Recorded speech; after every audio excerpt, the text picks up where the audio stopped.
слушај вамо. Она што најмногу сега се возбуди јавноста за средбата помеѓу Мицковски и Филипче. Искрено да ви кажам, разбирливо е. Доживеавме голема траума со Кочани, во која конечно се разголе корумпираноста на целиот систем, целото општество, целата држава, која со години. Јас сум ви зборал овде дека оваа држава не е правена да биде демократска. Ова е удбашка држава, комунјарска држава, каде што сите институции се подредени да бидат контролирани од еден центар, една партија, а глумењето на демократија ќе биде буквално тоа, демократија. Пуште ги 3-4 години, после уапси ги и пак се враќаш на власт. Важно, извршната, полициска, воена, судска власт останува само на една партија. И ете ни го, нели? Тоа е тоа златно време кој си го наследивме од претходниот систем, со истите луѓе, со истите корумпирани, само што сега корупцијата заради медиумите им ја гледаме.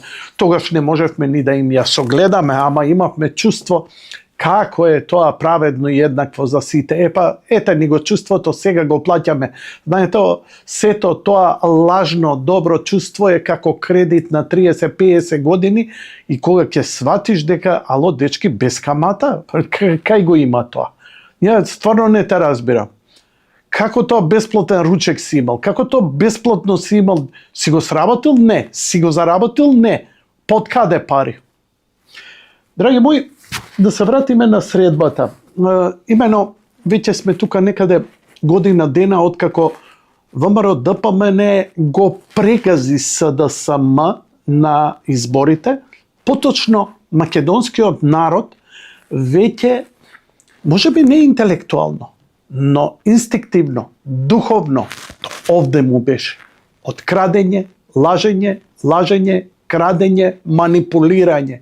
И тоа не само вас, нас, народот, туку цела меѓународна политика, па да ти излезе амбасадор и да ти рече, Боже мили, вика, ја ова не можам да смислам дека мене ме лажеле, ме манипулирале. Конкретно зборам за американската амбасадорка, која конечно незиниот, нели, лакеј кој стално и трчкаше околу неј, кој сметавме дека е недопирлив, сега е на црна листа, бега, се крие и така натаму.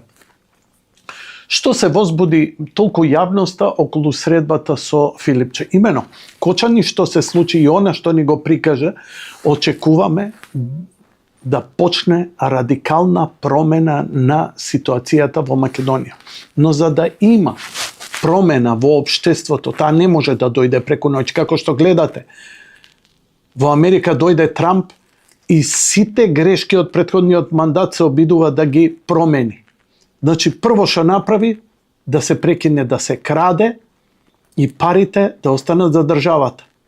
И гледате што му се случува. Низ цел свет го напаѓаат.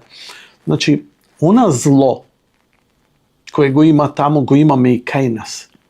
И тоа е подкрепено децениски. Не можеш таа хидра да ја искорениш преку ноќ, а камо да може.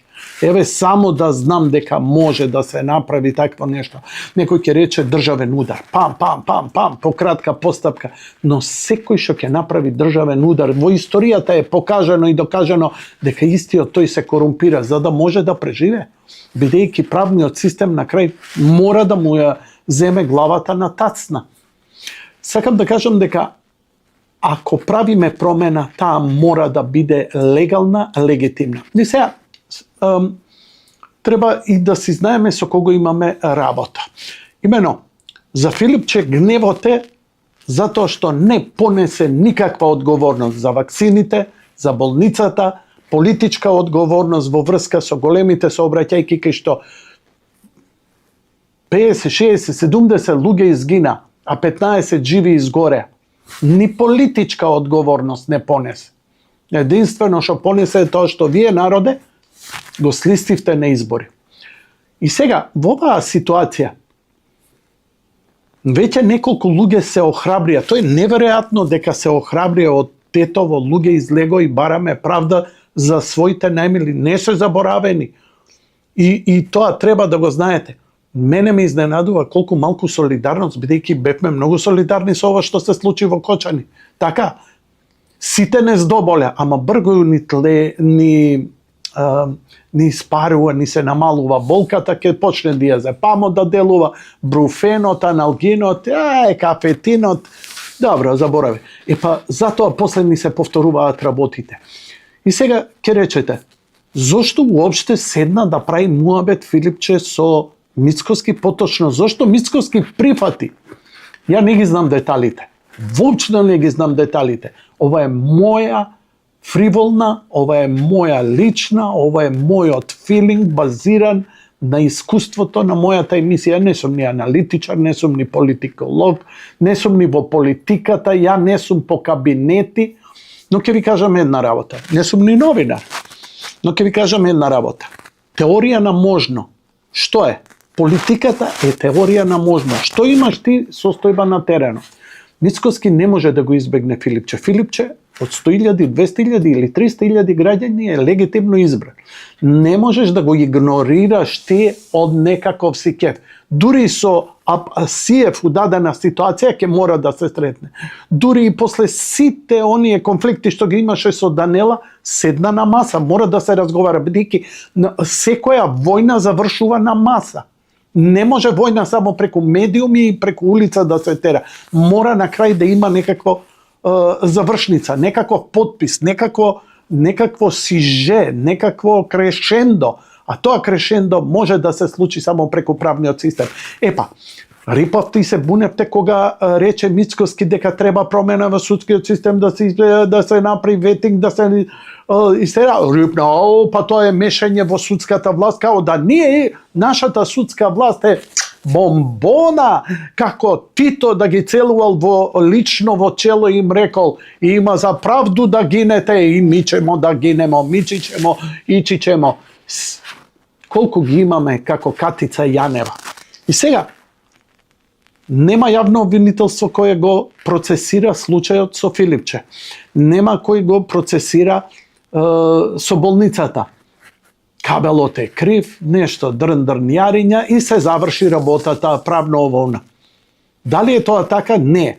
Дали ти како премиер, било кој од вас, ви велам, станете премиер, ако мислите дека Мицкоски не можел подобро да направи, станете премиер и идете видите дали имате политичка, војна, полициска, било каква моќ, некого како политички противник да го уапсите. Немате, апсолутно немате, затоа што мора тоа да иде преку суд. Сега, нема главен на судот. Не можам да те поставам, не можам да се поставам главен на судот и да кажам, everybody, thank you and fuck you, апсете го него. Туку мора да биде тоа документирано, затоа што и пред себе, и пред граѓаните, и пред светот морам да покажеме докази. Затоа му верувам длабоко на Мицкоски што прави. Сигурно не му е лесно и сигурно му е многу појасно колку е валкан и колку заслужува да биде прогонет Филипче. Но нема избор. Он е представник на најголемата опозиција. Не може да избегне да не комуницира со него. Но што би личало тоа? Ве прашувам. Ајде идеме на улица и тогаш да се тепаме едни со други. Значи, како беше она? Пријателите, држи ги блиску, непријателите, уште поблиску. Ја ви гарантирам, јас сум убеден, ако дојдат позитивните промени во јавно обвинителство, во судскиот, во правниот систем, во судството, дека Филипче нема да куртули, дека Филипче не бацувал рака. Филипче сега намирисува дали може да се спаси гст. Тешко. Тешко после се што се случи. Тешко после се што изреагира. 30 се уапсени. Изјавите на Мицкоски, на министерот за внатрешни работи, мене ме уверуваат дека од ова не може да се спласне. Овде не можеш, како да ви кажам, ја утре да го игнорирам тој проблем, ова го затачкам, не збори многу за ова, што правиме со уште милион медиуми, ќе го кренат народ. И вила и мотика, има да гори пола држава. Така што, подобро е вака, подобро е да му ги знае намерите, колку толку овој треба да се излае. А и Филипче не делува сам. него го праќаат од Дубај, го праќаат од ваму, од таму, сепак е представник на партија која е поддржана од Сорос. Треба да знаеме Сорос колку е моќен, што делува. Или дали е поддржан од некоја удбашка контрабанда од Србија која го одржува Вучич или што. Сите теории на заговор се на маса. Но, само ќе кажам, дека Мицкоски не се заеба што седна да прави муабет со него. Напротив, мислам дека е тоа многу добро, а мислам дека, моето чувство е дека на Филипче му е тик-ток, тик-ток. Слушај ваму, се кладиме, еве, ставам плата во облог дека нема да куртули. Не може да куртули. Оти ако он куртули, овие ќе куртулат.